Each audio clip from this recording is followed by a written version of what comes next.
Hello guys! Welcome sa YouTube channel natin. Ito ang pagbabalik ni Chef Boa Vlog. Ngayon, guys, gagawa tayo ng ginataang kuhol na Bicol Express style. Okay? Yung kuhol na to, nabili lang natin dito sa amin, pang market. Kung tawagin sa amin. Isang pamilihan na malaki, matagal na, pero ngayon nire-renovate, pinapaganda lalo. Doon ko siya binili. 70 pesos per kilo, and then kumuha tayo ng worth 100 pesos. Iluluto natin siya, guys, ng ginataang kuhol Bicol Express style. Yan. So ano pang hinintay natin? Tirahin na natin. Baka tirahin pa ng iba. Tara, samahan niyo ako.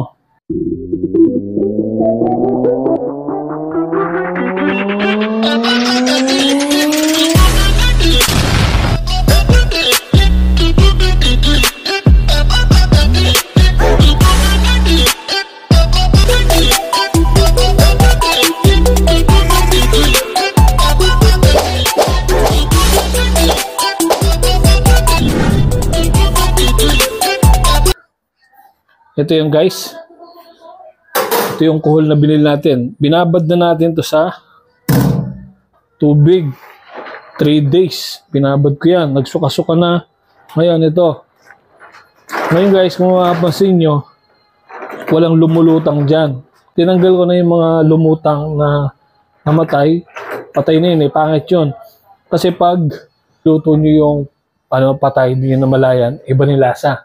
Parang yung kakaibang amoy na alam nyo na hindi maganda sa bibig, mabaho.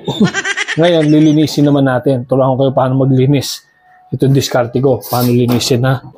Pupukpukin lang natin to guys. Sa pagpukpok, kailangan nakaganyan. Hindi pwedeng nakaganyan. Delikado to, shell. Kasi pag yan ginanyan mo, mababasag. May tendency pumasok sa mata nyo. Ikabulag nyo pa. Kaya dapat nakaganyan lang. Okay? Pukpok lang, ganyan o. Isa pa. Yan, okay na yan. Tapos lilinisin natin ulit, babanlawan. Yan, ganun lang. Yan guys. Ito na. Babanlawan na natin siya, no?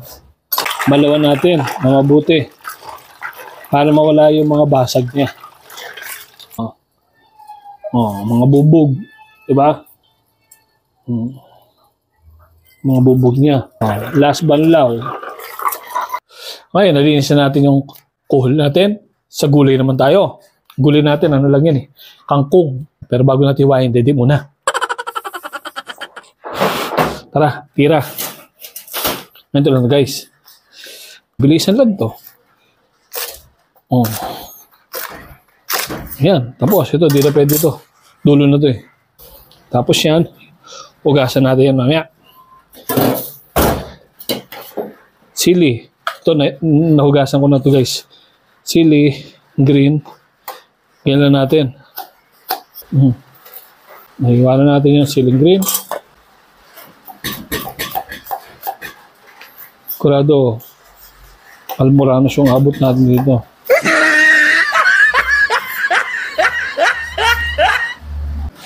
Ay nga pala guys ha, baka akala nyo kumakain ako ng snail. Hindi, kakainin ko lang dito, sabaw lang, sa kagulay. Kasi, allergic ako, yan. Para alam nyo, allergic ako sa snail. Titigman natin yung sabaw. Importante yung sabaw eh, magdadala. Meron na rin tayo nakaprepare na sibuyas. Minced garlic, saka ginger. Yan, unahin natin ito ginger. Paba lang. Yan. Sibuyas. Okay guys, ready na yung ating mga ingredients. Tara, luto na natin ito, mabilis lang. Meron pala tayong panggata ha. Ito, kung may coco melon, may coco mama. Di ba? Ayan, hindi na tayo magpipiga. Ha? Tara, doon na tayo sa kabila. Guys, naugasan natin kangkong ha. May tubig. May tubig ha. Painitin lang natin.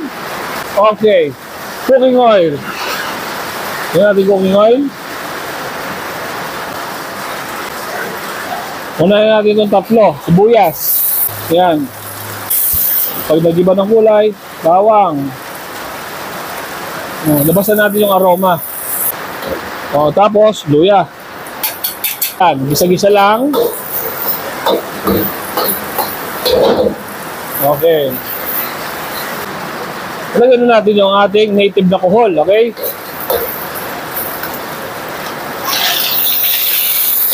Down. Halo. Isasangkot siya lang natin siya, mga kalasa. Bong guys. Yun o. Tapos, ilagyan na natin yung red chili saka green chili. Sabay na yan. Isunod na rin natin si Coco Melon. Ay, Coco Mama. May Coco Melon, may Coco Mama. Ay. Gago!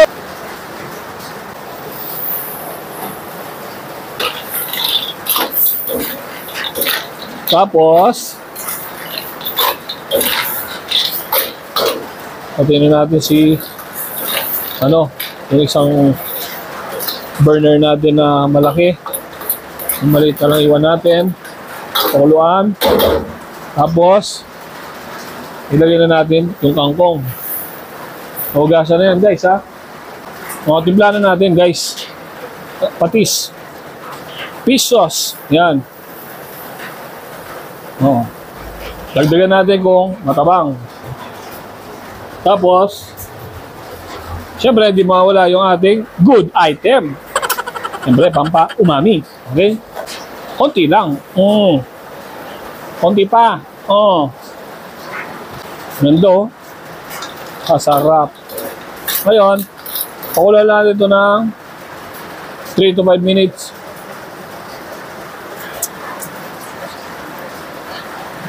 Goods. Anghang. Solid. Pakulan lang natin guys ng 3 to 5 minutes, okay? Okay guys, habang pinapakulan natin, sinisimmer yung ating ginataang kuhol na Bicol Express. Okay, huwag kakalimutan mag-like, share, and subscribe sa ating YouTube video. At kapag nakasubscribe ka na sa ating YouTube channel, isa kang tunay na kalasa. Geng.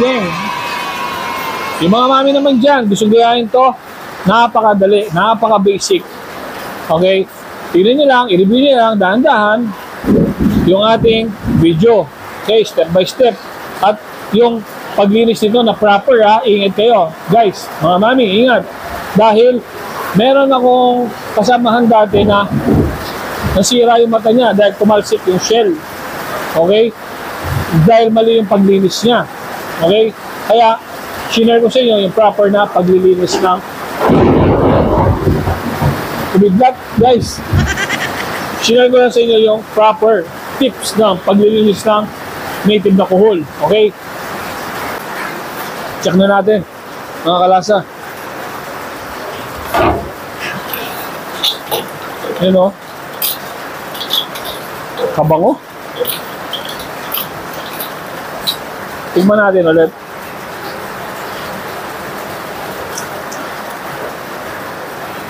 Masarap.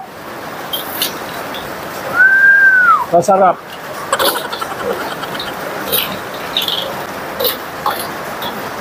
Pwede na to guys.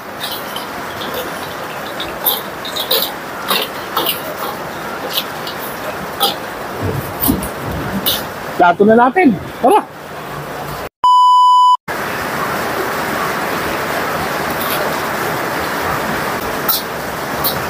Yan guys. Titigman natin guys ulit yung sabaw na huwag na kumain ng kuhol. Huwag na natin sabaw. Ay yung gata. Panalo talaga, naalala ko, nasa kabalin ako. Sarap.